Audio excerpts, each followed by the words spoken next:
guys, let me introduce my special guest. You're not going to believe this, but this is America's freedom from anxiety expert, Audrey Sussman. I am so honored to have you here on the Tuesday Talk. You guys, Audrey works with people who want to live a life without crippling anxiety that holds them back in their life, their career, and their relationships. These are really big things that a lot of us suffer with. So welcome, Audrey. It is just such a pleasure to have you tonight on the Tuesday Talk series. Thanks for inviting me, and I'm looking forward to answering questions. So I don't know, can your guests chat in questions? Because I'm great answering. Great. Yeah. Let's mention this actually a few times during our call together. If anyone does have any questions, just put them in the comments, and I'll be trying to monitor that throughout. But so Audrey and I have known each other for a couple of years now, and she is just an amazing resource out here in our community, and especially for those of us that are suffering from any kind of anxiety. Audrey, I am just dying to ask you, what do you feel makes your program so incredibly successful? You know, it's interesting. So many times people come to see me after they've tried so many things and they're like, oh, nothing's ever going to work. This is just something I'm stuck with. I have to just manage to live with stress and anxiety and panic and phobias. And I want to say that's not true.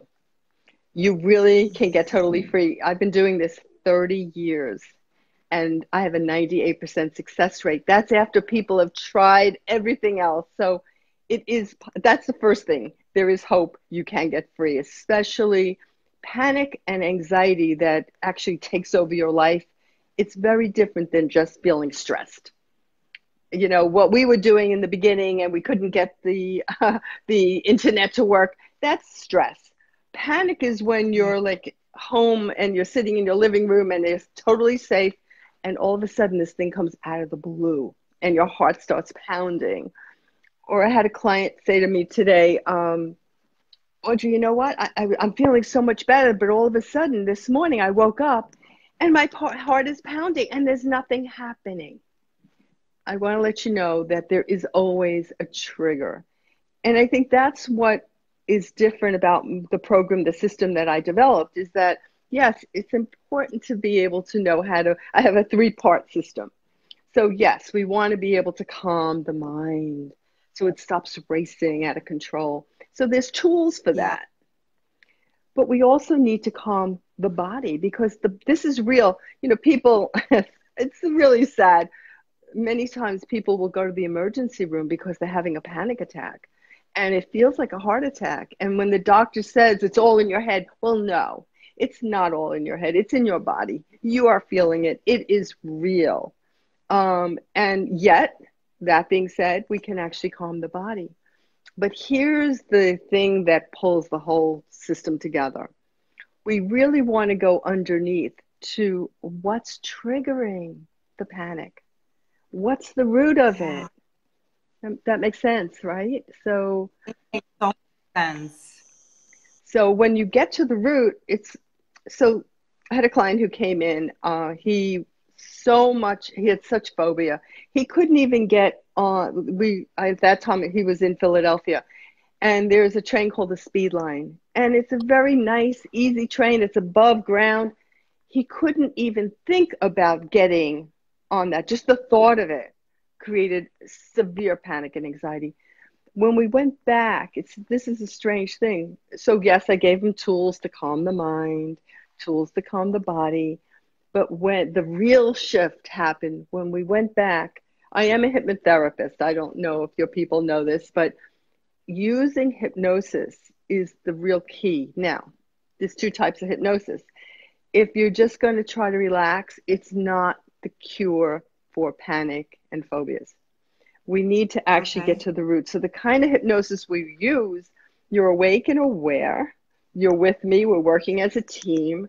So with him, the first step was to pull him out of all that fear. So there's a tool called Lifeline where we pull him above hypnotically, and he's talking with me. And then we go back in time to find the root of where this happened. For him, it's so sad. You wouldn't think this has anything to do with panic. For him, he's a little boy. I think he was like maybe almost 2. And he's drinking from a glass. He has his milk in a glass, which is pretty advanced for a 2-year-old. And his dad, and he has this little table. It's a great family, good parents. He has his little table. He's sitting there with his cup of milk. His dad comes in from work, puts his briefcase on the table, and wouldn't you know, bam, the milk goes all over the briefcase, all over everything inside. And so now the dad's a good dad, but at that minute he goes, "You're such a baby. You don't even deserve to drink out of a cup. You should use a sippy cup.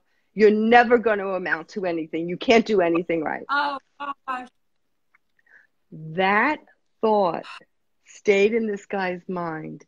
And it wasn't until we uncovered it, going back. Now, we didn't just uncover it and say, okay, you're stuck with the thought. You actually can re-script it. And as he looked down from the perspective of an adult looking down, he could see his dad was just upset. But the little boy, he believed that he was a screw up. He'd never do anything right. I will tell you now the end result. This guy is now a ship captain.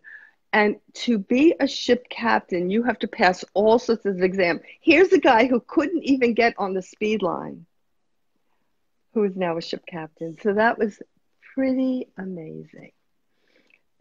Wow. Wow. That's a great story. That and not just a story, I mean a true story. Well, it is. It's a story, but there's so many stories just like that of people. Well, the thing that I find so fascinating is how these small traumas get embedded into us as children. And, you know, the more and more research that's happening, the more and more I'm learning, it all is from this timeline of, you know, conception to 7, 8 years old, when we just didn't know any better. And so how beautiful that your program is a tool for people to actually remove this trauma from the source. Yes, yes. And, you know, it's interesting that you would think, like, if a trauma just happens once, it probably will be undone. But when that was like, these things kept happening, and he had the belief that I'll never do anything right. It was almost like everything stuck to it. So just for parents out there, I do a lot of parenting. Don't worry. If you make a mistake and you say to your child, gee whiz, I'm so sorry I yelled at you. That was totally wrong. You could literally undo that. You're not going to traumatize your child. This was a great big one for him. Usually it takes a number of times for this kind of to get embedded, but it can be released. Yeah, just as you said. Okay. Yeah. There's another thing I wanted to say when you were talking about embedding. What happens many times as children, we believe how we feel. We know we're angry, or we know we're sad, or we know that was not fair. And those adults in our life who do not mean harm tell us, don't you talk like that to me. And so what happens, we learn to suppress our voice. And when you shove down those feelings, they stay inside. Many times those feelings, when we release them, panic goes away. Literally, panic goes away. People are like, Audrey, are you a magician? No, we just found the right spot and we figured out what to release.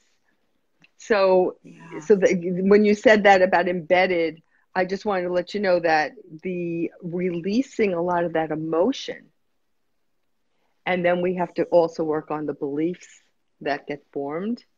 But once you release the emotion, it's so much easier to reprogram in. Like you were saying with neuroscience today, it's saying we can actually change the brain programs.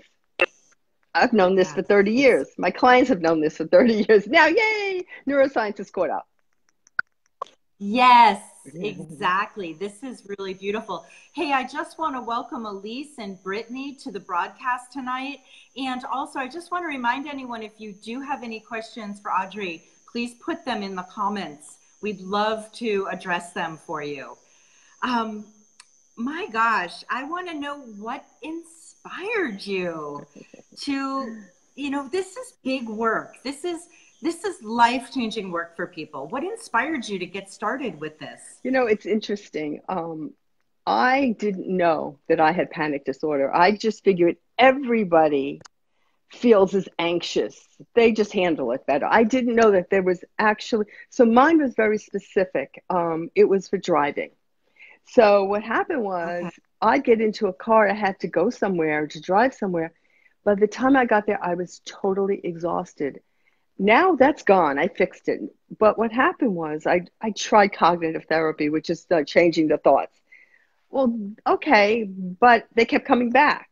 And it was so visceral. It was so inside of me. It wasn't logical. And I was saying, like, my brother drives, this one drives. I guess they just handle it better. No, they didn't have panic. So basically, it was Yeah. rooted in something for me. And it's funny, when I started working with people as a therapist, it just seemed like the people who came through my doorway were people with panic. So, of course, I studied, what is this? And I realized, oh my God, I have that. Let me tell you, so basically, I started putting this program together. And my clients, they were so wonderful. I'd say, I just learned a new technique. Can I try this out on you? Sometimes I'd have a piece of paper right there, like with a technique. And I'd say, I'm going to read it off the paper because it's the first time. And they go, I don't care. I don't care if you tell me to jump on one foot and pat my head if that's going to remove panic. And they'd let me practice. Now, 30 years later, I have a whole system that works. So it's amazing how that system works. So I think that I went into this field because I myself had the panic and nobody was helping. And I went to some good therapists, and I had great insight, but it still didn't fix the problem. So I knew, I kept adding. So first I did talk therapy and, with my clients, and they loved it. They thought that was great. But I'm one of these people that unless a person gets better, I feel like kind of bad. Like, it's just a need I have. It's a little bit of my perfectionism. I want someone to Yeah. get free. So then I added something called, Yes. you know how that feels, correct? Did you? Yeah, absolutely. Roseanne, welcome. And remember, if you Yeah, have I a do know. question, It's I was going to say, yeah, just type any it in questions, let because us know. I am great. If you have a question, now's the time to get an answer. So yeah, please type it in. Go back to you, Lynn. You were saying, I'm sorry. No, so yeah, I just want to agree with you. I think both of us, as we work with people, we want them to release the trapped emotions, the hidden fears, the things that are holding them back from stepping in and loving and living that amazing life that we're here to live. Exactly. And one thing I wanted to comment on, Audrey, is what you said is that your brothers would get in the car and drive, and they could do it, and you got in the car and you had a different reaction. And what I think that's so important, just to call out that a lot of times we don't know that what we're feeling is a, a, a, a dysfunction or a dis-ease. Right. There's It's just something really we've got going wrong. Right. to know it. It's so intimate to us. So it must have been really eye-opening for you to understand that, oh, this isn't just normal. Yes. And you know what's really funny? Now that I no longer have that, I can get on the road, I travel, I go wherever, I fly, I do all those things. But I could remember that how it felt. This is so crazy. It felt like there was a monster that was going to eat my car. And I laugh now. I go, it's just, cement. But when that panic hit, it didn't feel like I'm just on a road. It literally felt like I was going to die. And that's why it feels so illogical. Like, I'm not afraid of the car. I'm not afraid of driving.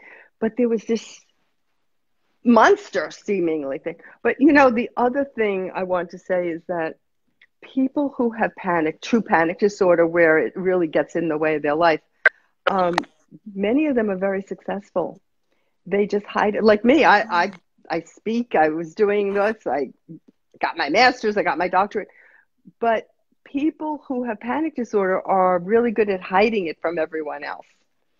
So people, like I had a businessman who came in, multi businesses. If you looked at him, you would think, oh my God, he has a great life. You know, people looking at him think, this guy has it all. He comes in and he says, Audrey, I feel like I just want to chuck it all and go live on an island somewhere where I could be free of all this anxiety. Nobody would have ever known.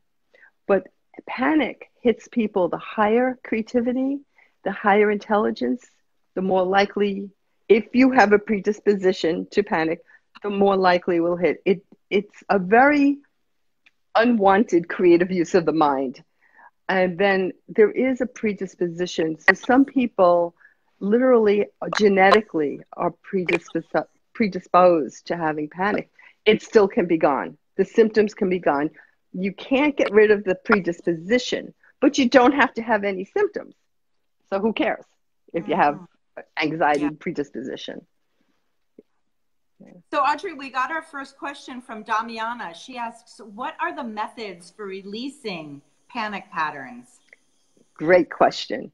So basically, if she would write in, like if there's a specific thing that she has a panic pattern for, I could really dive in and give her some specific answers, because I'd love to do that. While we're waiting, I could go general. But do you have any in general that you want to share with us? Yeah, so basically there's 3 different types. So let me make it sound really easy. So basically, if you think that there's 3 different ways, I'm making a circle. There's 3 different ways that you can create that panic gets created, or stress or anxiety or worry, procrastination. 3 different ways they could get created. The first way is the way you think. So you go, what if I have a panic attack when I get on the airplane? Well, guess what? The very creative brain goes, oh, I could create an image of that. There you are, screaming, running off the plane. So now you have you have the thought, you have the image, and your body sends a message up here to the amygdala. I'll call her Amy to be friendly. So the amygdala, Amy, she goes, send adrenaline quick, because there must be a great big bear coming at this person. So basically your thoughts, so if you know that it's your thoughts, there's ways to stop those thoughts. Then there's the body that might be reacting. So let's say, like my client I was talking about, she woke up in the morning and she said, Audrey, I don't know why. I was just going to talk to you today and I felt anxiety. Here's the funny thing. When we tracked it back, she had had an argument with someone 2 days before, and she had stuff. It's just, it's not worth fighting about. As we let the feeling in the body, so this is another tool. When you feel the feeling in your body, there's actually a way of just letting that feeling pull you back earlier. Now, it's easier if you do a little self-hypnosis to do that. And later we'll talk about that, and I'll actually show you how to do that. So, but I want to give an overview. So basically, we went inside. She kind of kept letting that feeling pull her back until she found, oh my God, that's where my heart started pounding. And I woke up this morning, I had no idea. We fixed that, took the energy out of that, and the panic went away. I just had an appointment with her today. She said, Audrey, I have had no worries this week at all. I'm like, really? She said, yeah, you gave me that worry box tool, and I didn't even have to use it. I'm like, woohoo, yay. Okay. So that's the body. There's ways of tracking it back using the body. I call it my claim to fame is that for panic, you really want to really relate it back to the earliest triggers. So if we can change the triggers and change the limiting beliefs, that's what really makes the magic. So add all 3 together, you kind of have a toolbox of skills. You have skills you can use right here and now. Okay, I'm having an anxiety attack, bring it down. That makes you feel like, oh, I'm in control of my body. Great.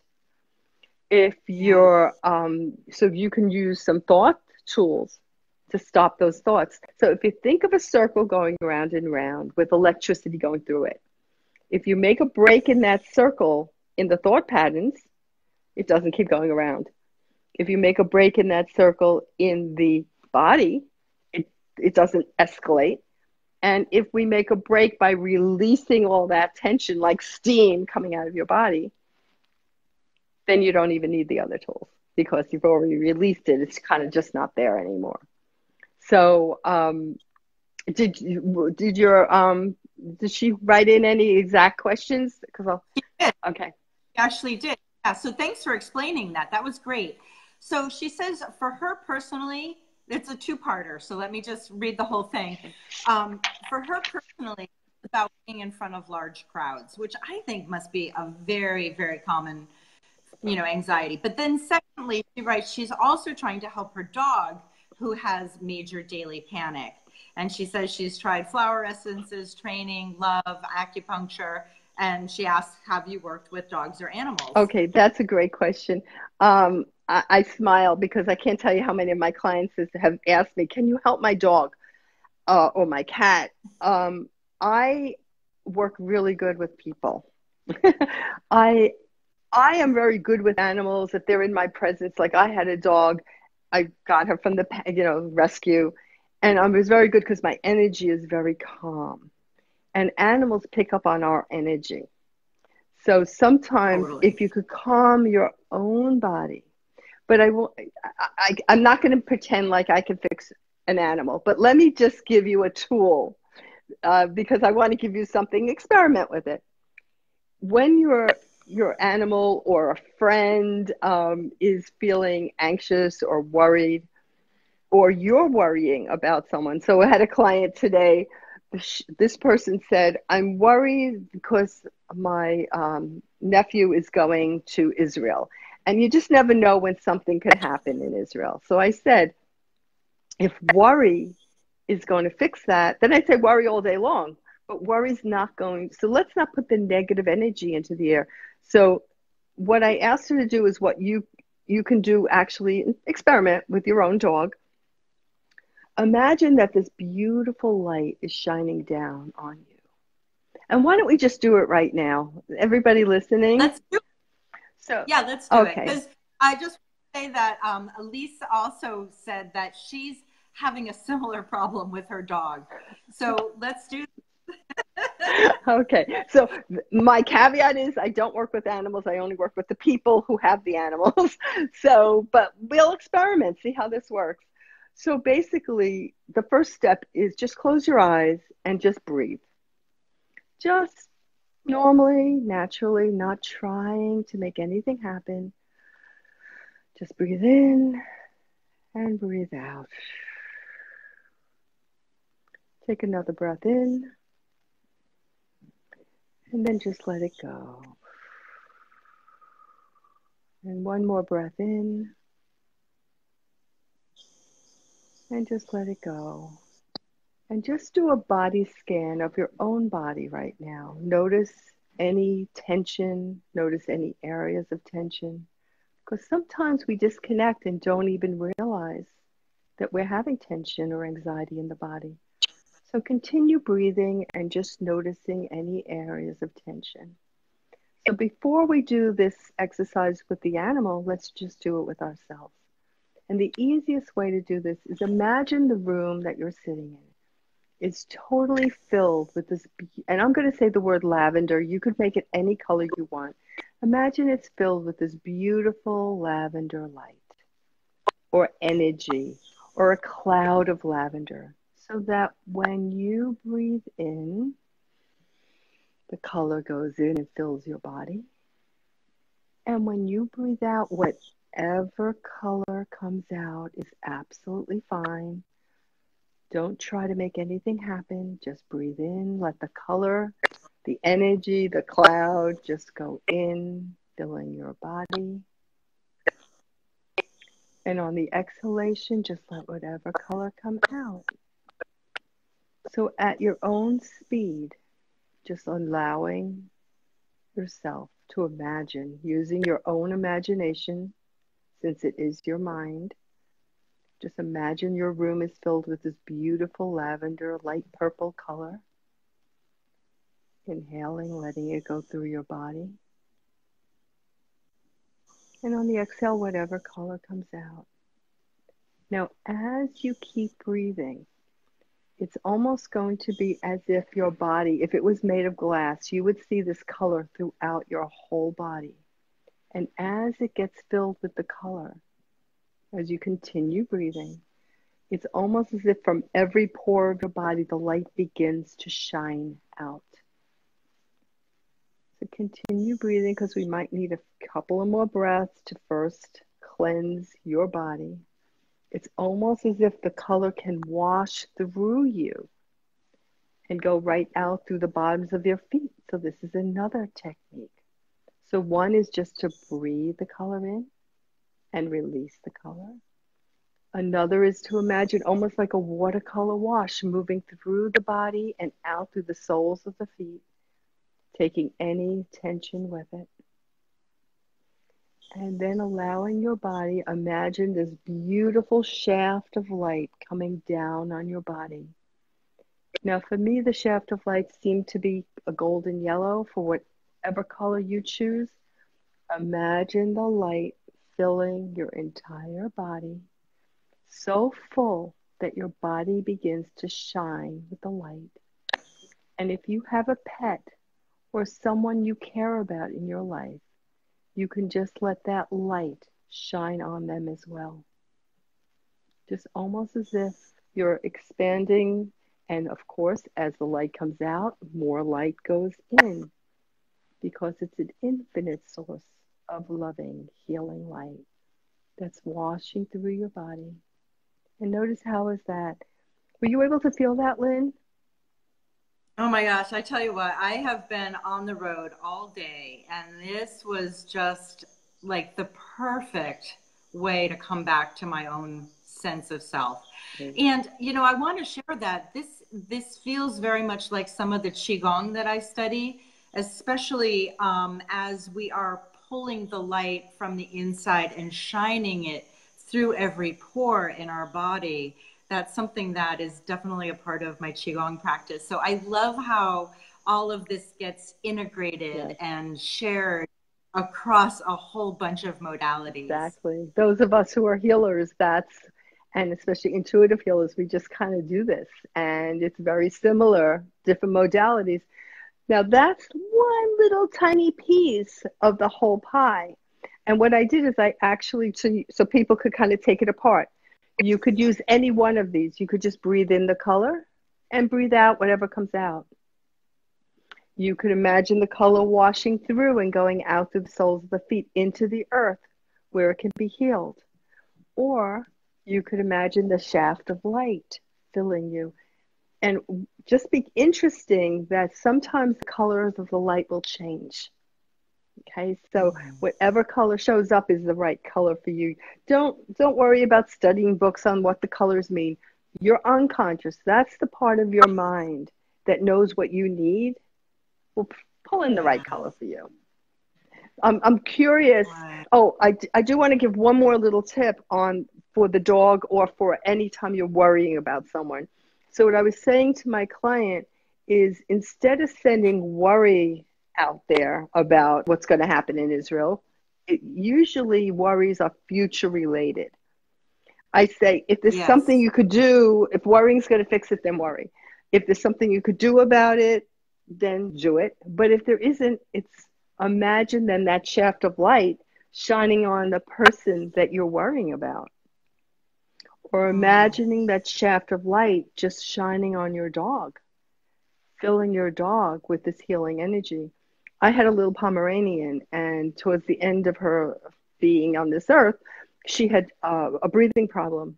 And I literally would just put my hand on her. And I'm not a hands-on, but I just imagined the light shining out of my hand, and I'd rub her fur. And literally I could feel her breathing get easier. And I really believe, like, she was able to be with me a little bit longer, you know, when it came to the point where it wasn't happening anymore. We had to do to help her to not be in pain. But this light, it almost felt like you could almost feel her body calm. So you could either do it, for most people, it's easier to imagine it's coming from the highest power to the person you're worrying about rather than you having to give it. So those are a couple of little tips. The using the mind and using the emotions to do some healing. There's hundreds of different tools that we can use, but those are some specific for what was asked. And I would be very curious how that was for the persons that have asked these questions. Well, Damiana actually says that she agrees that light is a very powerful healing tool. So now I just want to go back to the first part of that question was about being in front of large crowds. Okay. Because I actually like that is a huge issue across the board. Yes. So many people who are very capable and very good at what they do have fear of speaking in public, which is a very like a little adjunct of being in large crowds. Then there's social phobia, where let me give you kind of why this happens first. So sometimes when you think about this, when you have a fear of being in a large crowd, think about what are the thoughts that are going on in your mind. I'm going to give you some samples. It could be, nobody's going to talk to me. I won't know what to say. I'll have a panic attack and I'll run screaming out of the room. That's one that will cause you to have a lot of fear. What if I do something silly, or what if I embarrass myself? It's a fear of being rejected. And it doesn't matter how secure you are. We all have weak spots. So if if I was working with someone who had a fear of being in crowds, I would get a lot more information. And then so what you could do right away is notice the thoughts that you're having. Then you want to notice what it's feeling like in the body. Then we do something on my website. There's actually a little mini course that shows you how to create a touch anchor, which is where you could anchor a calm feeling. So all you have to do is touch your fingers together. It's like, oh. Yeah, I think I just put a post up there recently called Worry Gone in Seconds, which it gives a little tiny piece of the touch anchor. It's free. It's just on the website, theanxietycontrolcenter.com. So that's the touch anchor. You could actually use that as a tool. But honestly, if there's a fear of crowds, first of all, I want to tell you it's not your fault. You're not creating it purposefully. I will pretty much guarantee that there's some early trauma, because babies typically don't get born going like, oh, gee, there's people around, as long as they feel solid, they feel safe. So what I would want to do if you have a fear of crowds is I want to create a feeling of safety, almost a bubble of safety, so that you feel safe at your very core. Yeah, love that.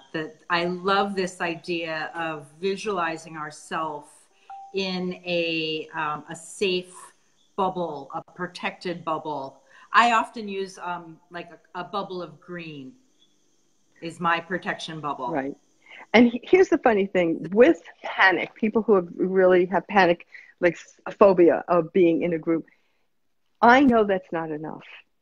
Because what happens is there's a frustration. You put yourself in the bubble, then you get into the crowd, but then this inner core thing starts vibrating. And all of a sudden, you feel bad with yourself. It's like frustrating because I did my color and I breathed my color and I put my bubble around and I'm still afraid to be in the crowd. What's wrong with me? Well, there's nothing wrong with you. There's an early trauma that has caused that. Yeah. You know, I think of, whenever a person comes in with a speech phobia or being in crowds or social phobia, I always tell them the story of watching my little daughter when she was like 4 years old. Took her to the school, first day there. There's a big group of kids. We just moved to the neighborhood, big group of kids. And they're in a group, they're in a circle playing ball or whatever they're doing. She steps in as if, of course they'll want to play with me. Could you imagine if we all had that feeling? Of course these people would want to be my friend or talk to me. We would present so much different. But the problem is that there's some early belief about even the best parents. Like I remember my own mother saying, don't bother people at dinner. Don't call people at dinner time. You're bothering your friends. And that thought for me went in. I was like, I had to think twice before I call someone. I don't want to bother them. So even the most Oh, well-meaning statements could sometimes, if you have a predisposition for panic, could cause a lot of problems. Remember, people who do anxiety, fear of crowds, are smart. You're intelligent. You're creative. So what are you doing? You're creating all these worries about what might happen, future oriented. So we can use that same amazing brain, creative brain, to change those stories. But this is where my system is different. When people come into me, they'll go like, Audrey, I've been doing talk therapy for 15 years. I have every insight. I know all my traumas. I'm still afraid of getting into crowds. That's where we have to go back and literally remove. I had a client yes. this week.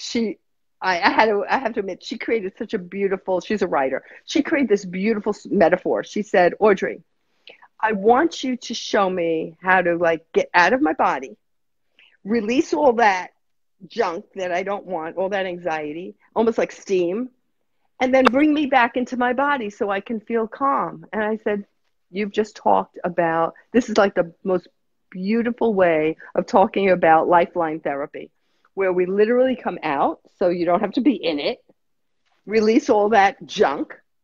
And then when you step back in, it's like, oh, she said, oh, I feel lighter. Now, there was a whole bunch of things I did with that, but that's basically the program. And it's amazing. You don't have to change your thoughts because you just feel different. So Yeah. that's the heaven where it's totally gone. Yes. Yeah. So Damiana says, in a crowd, it's the spirit helpers and also the ancestors that are helpful to her. And Absolutely. she says does know where the wounding originated from. So great. This is really good. Can we ask one more question Sure. and then let's wrap this up? Sure. Great. So Elise is saying that, Elise is one of my clients actually in Costa Rica, and she's saying that in the case where we have to speak another language other than our mother tongue, there's also this fear of mispronouncing or saying something wrong in the output language that they're translating into. Do you have anything to say or suggest about speaking another language? Well, in general, I'm going to say this is very common whether you speak another language or you're speaking in public. It's the fear of making a mistake, saying something that, especially when you're speaking, first of all, for someone who speaks more than one language, if I'm in the audience, I'm like, oh my God, that's so amazing. Look at how amazing. I'm not judging that word maybe isn't perfect because quite honestly, to me, it's quite miraculous. When I have clients who speak 3 and 4 languages, to me, it's mind boggling.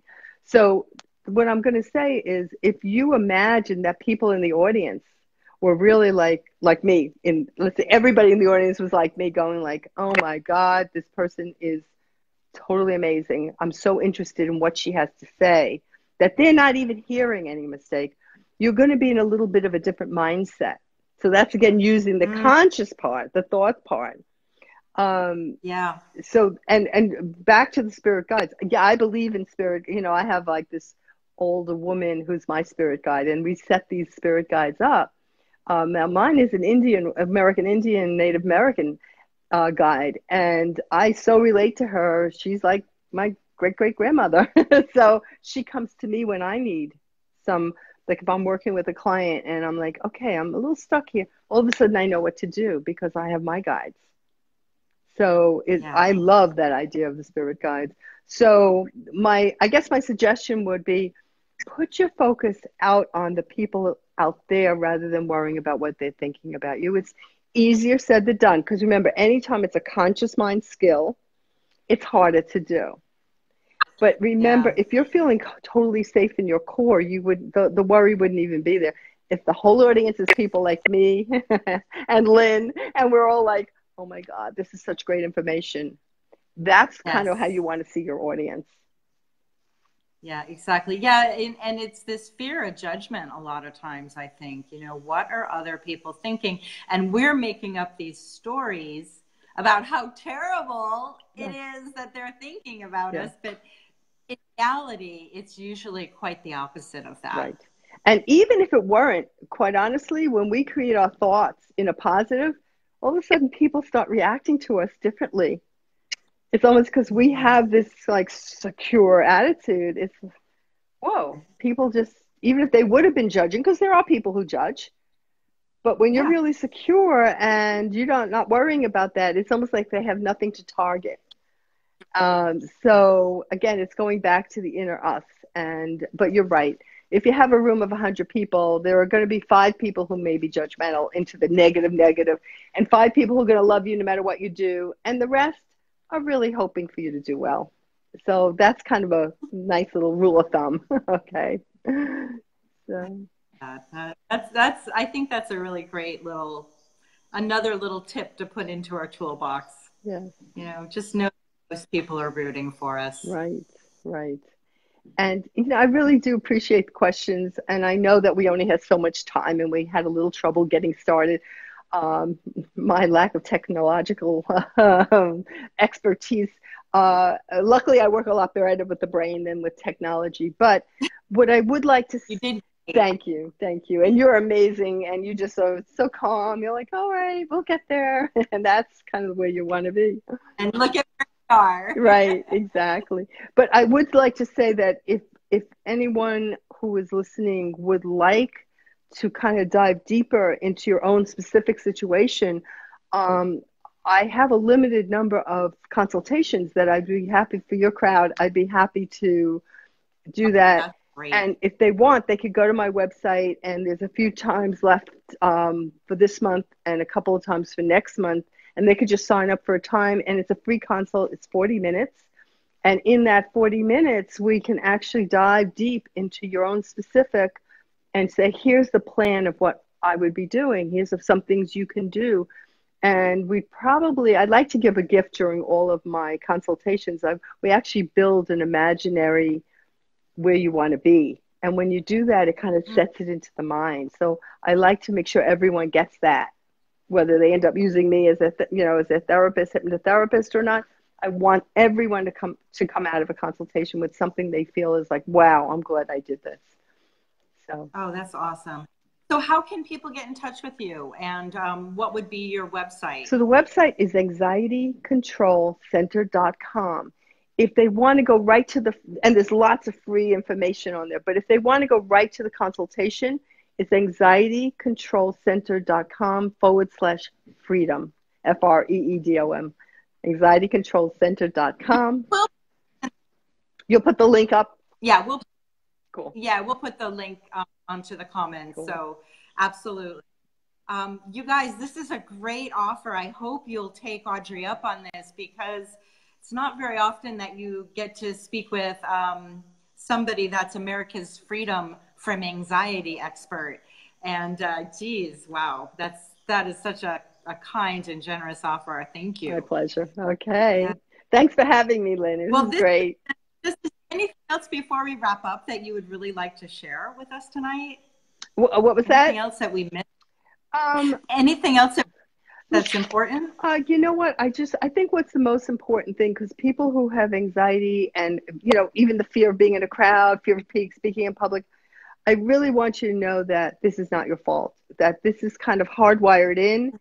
And when you beat yourself up for not being able to do some things, or get frustrated because it's not working, things haven't worked, that just adds to the, more suitcases on the back.